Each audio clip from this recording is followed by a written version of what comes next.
Today, Business Sweden launched a new report, The Invisible Export.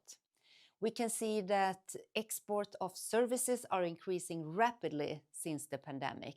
And we wanted to understand a bit more what is this about and how does it affect the economy. So we have compared Swedish exports of services in an international context to see how Swedish companies perform in this field. In our report, we concluded that there are mainly three drivers for the Swedish export of services.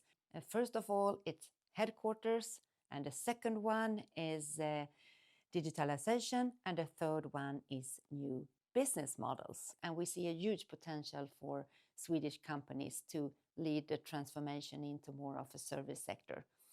If you find this interesting, deep dive a bit more into our today launched report, just click on the link below.